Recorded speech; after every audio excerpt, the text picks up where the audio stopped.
네, 기도하겠습니다. 하나님 감사합니다. 월요일 아침입니다. 코로나가 참 많이 나옵니다. 우리 서로 안전하게 지켜주시고 우리 교회를 든든히 지켜주시고 이번 한 주간도 승리하게 하옵소서. 예수님 이름으로 기도합니다. 아멘.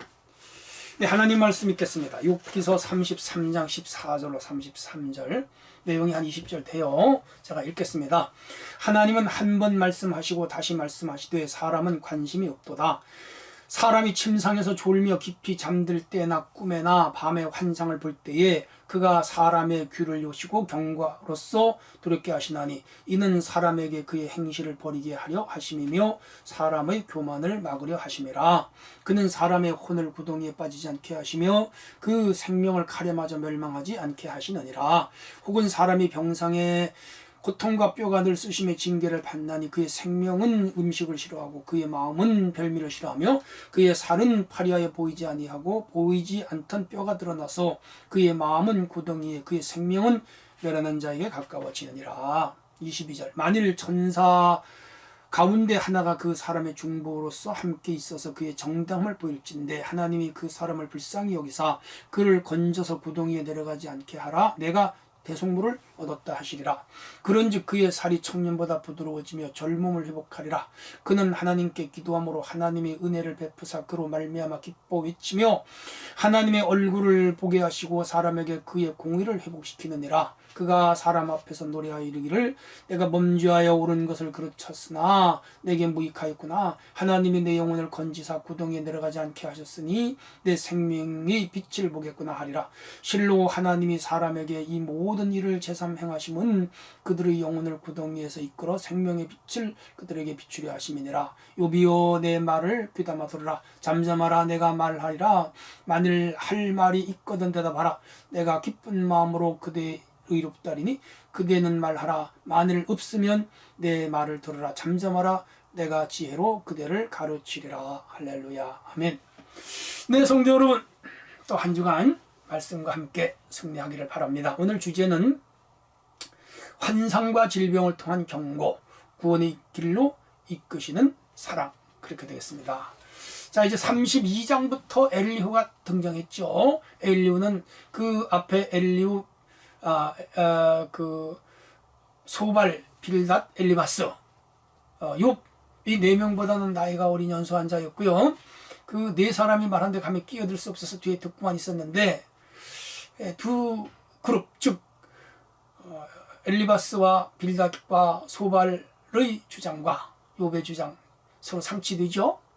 이거에 대하여 중립적으로 이 엘리후가 나서서 논쟁을 하는데 양쪽을 다 싸잡아 책망하는 그런 내용으로 되어 있으면서 동시에 바른 방향을 제시하는 비교적 온건하고 또 상식적이고 지혜로운 그런 엘리후의 설명을 볼 수가 있습니다. 그런데 그 문장을 보면 좀 어려워요. 쉽게 이해하는 데는 상당한 시간이 필요하고요.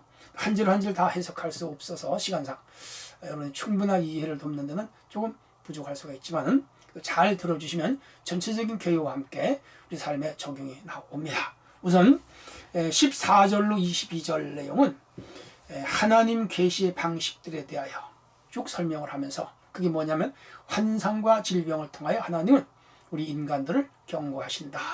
그렇게 말씀. 우리가 이제 주일 오후에는 지금 계시론을 배우고 있습니다. 하나님께서 자신을 드러내실 때 현현, 예언, 그리고 각가지 이적들로 말씀하시는데 현현은 주로 에피파니로서 족장시대에 나타나셨어요. 사람의 모습으로, 천사의 모습으로 나타나셔서 하나님의 뜻을 인간들에게 전했습니다. 그 다음에 이제 각가지 이적들이 나타났습니다. 그것은 출애굽 시대, 사사 시대에 주로 많이 했습니다. 애굽의 10가지 재앙, 그리고 홍해를 건넌 일, 아말렉과 싸워본 일, 여리고 무너지고 요단강을 건넌 일, 불뱀 사건, 만나와 메추라기, 다 하나님이 자기를 이적으로 드러낸 사건이죠. 하나님을 보여준 거지.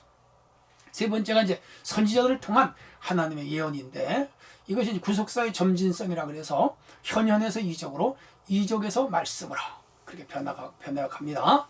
그래서 이제 사무엘부터 선지자예요. 그래서 이후에 갓 선지자, 나단 선지자, 한 선지가 나오지요. 그리고 구약에서 북이스라엘 활동했던 엘리야, 엘리사, 그리고 대선지 이사야로부터 시작해서 말라기까지 17명 다 말씀, 말씀 선지자가 있고 비말씀 선지자, 구술 선지자와 문서 선지자로 구분이 되지만 다 하나님 말씀을 통한 예언들이었죠. 자, 그런데 여기 하나님께서 이 지금 엘리후를 통하여 말씀하시는 것은 엘리후는 아브라함 시대예요. 그러니까 구약으로 말하면 하나님의 현현 시대였죠. 이상과 환상과 꿈, 그리고 천사의 모습으로 등장하던 시대의 배경으로 지금 이 엘리후가 말하고 있다. 그렇게 이해하시면 되겠습니다. 14절 보면 하나님은 한 번 말씀하시고 다시 말씀하시되, 하나님은 하나님의 말씀을 반복하여 여러 차례 지속적으로 말씀하신다, 그 말이죠. 침상에 졸며 깊이 잠들었을 때 꿈이나 밤의 환상, 그래서 하나님은 꿈이나 환상으로 나타나시겠죠. 아브라함의 환상으로 나타나, 야곱은 부엘세바 들에서 꿈으로 나타나셨죠. 요셉도 꿈으로 나타났어요. 결국 총리가 되잖아요. 이런 것들. 애굽의 바로도 꿈꿨죠. 사람의 귀를 여시고 경고로서 두렵게 하시는데, 이는 사람에게 그 행실을 버리고 교만을 막으려 하심이라. 결과론적으로 뭐죠? 회개입니다. 결국 하나님이 계시, 즉 꿈, 환상, 여러 가지 이적들은 하나님이 인간을 회개시키는 도구예요. 그리고 여기 나타나는 각종 질병들, 그리고 극심한 고난들, 여기 큰 고난 당하잖아요. 이런 것들은 결국 사람으로 하여금 회개하게 하는데 목적이 있는 것이죠. 그리고 회개를 통하여 구원을 받습니다. 그래서 이제 38장 이후에 가면 하나님은 엘리바스와 빌닷과 소발에게 회개를 촉구해요. 그리고 너네들 잘못한 거 하나님 앞에 제물 드리고 요백에 사과해라. 그래서 그들이 요백에 사과하고 하나님께 제물을 드리자 하나님 진노가 풀렸고, 그리고 하나님은 요백에 갑절의 축복을 허락하게 됩니다. 오늘 여기 중요한 것은 회개입니다. 오늘 우리가 회개할 줄 알아야 돼. 이 코로나19와 같은 이 재앙도 인간에게 회개를 촉구하시는 하나님의 음성으로, 하나님의 사건으로 받아들이는 게 중요합니다. 여러분 개인적으로 가정적으로는 고난을 당한다, 큰 질병을 얻었다, 하는 일이 자꾸 막힌다, 길이 닫힌다, 그래서 잠을 못 자고 고민을 하고 갈등을 하고 참 힘든 그런 가정들은 없습니까?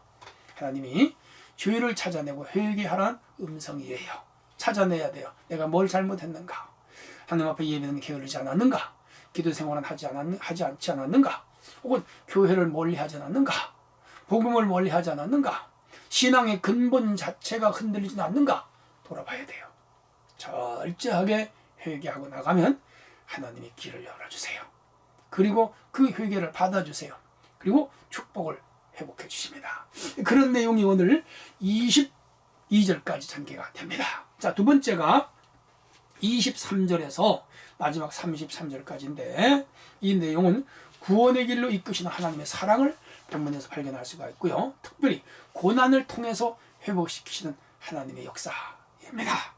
자, 23절 볼게요. 만일 천사 가운데 하나가 그 사람의 중보자로 함께 있어 그 정당함을 보일진데 하나님이 그 사람을 불쌍히 여기사 그를 건져서 구덩이에 내려가지 않게 하시리라. 내가 대속물을 얻었다 하시리라. 중보, 대속.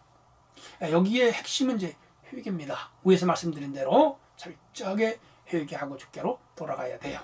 그러면 하나님께서 우리 기도를 들으시고 우리를 회복시키는데, 그 회복의 내용이 26절이에요. 읽겠습니다. 그는 하나님께 기도함으로 하나님이 은혜를 베푸사 그로 말미암아 기뻐 외치며 하나님의 얼굴을 보게 하시고 사람에게 그의 공의를 회복시키느니라.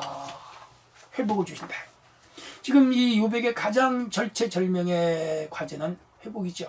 잃어버린 재물, 잃어버린 자녀, 잃어버린 건강, 잃어버린 가정, 잃어버린 인간관계 회복이죠. 엘리후는 참 훌륭한 지혜자예요. 이렇게 해서 하나님 앞에 철저하게 회개하고 돌았으면 하나님은 이 고난이 축복의 도구가 되게 한다. 그렇게 해서 하나님은 회복하시는 분이다. 어떻게 회복할까요? 처음의 것을 다시 회복되게 합니다. 그리고 기도도 회복되게 하시고요. 하나님의 의도 회복되게 하시고요. 우리가 잃어버린 모든 중요한 것들을 다 하나님은 회복시키시는 하나님이죠. 이스라엘이 바벨론에 포로 잡혀가서 70년간 고난을 겪지만 거기서 그들이 철저하게 민족적인 각성과 회개운동이 일어납니다.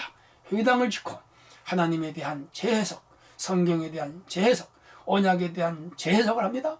그리고 하나님께로 돌아갔더니 하나님이 고레스를 통하여 그들을 본국으로 돌아가게 하시고 회복이죠. 그리고 성전 허물어진 거 다시 세우게 하시죠. 그게 스룹바벨 성전 회복입니다.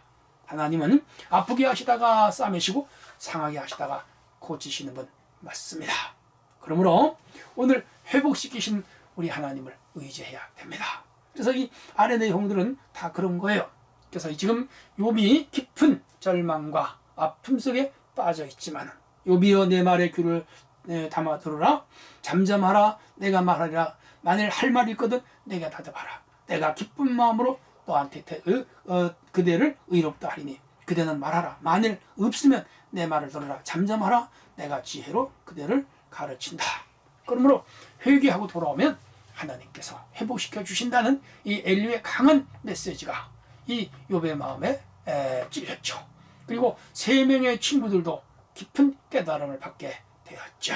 그렇게 해서 결과론적으로 우리가 38장 이에 42장 쭉 가면은 이 욥은 회복이 됩니다. 그들의 인간관계도 회복이 되죠. 우리 하나님은 회복시키시는 하나님. 이 코로나19도 빨리 회복돼야죠. 하나님의 은혜가 임할 때 들으라고 믿어요. 기도 많이 해야 됩니다. 더 가까이 해야 됩니다. 더 열심히 주님 앞에 나와야 됩니다. 그리고 자복하고 회개해야 됩니다. 그럴 때 하나님은 우리의 모든 것들을 회복시켜 주십니다. 환상과 질병을 통한 경고는 구원의 길로 이끄시는 하나님의 사랑입니다. 회복은 뭐지요? 결국은 구원이죠. 우리를 구원으로 이끄는 하나님의 사랑이 때로는 질병으로, 고난으로, 아픔으로, 시련으로, 역경으로 나타나기도 합니다. 낙심하거나 절망하지 말고 끝까지 우리 하나님 의지하는 성도가 되시기를 주의 이름으로 부탁합니다. 하나님 감사합니다. 오늘도 월요일 아침 말씀으로 하루를 엽니다. 우리를 도우시옵소서. 예수님 이름으로 기도합니다. 아멘.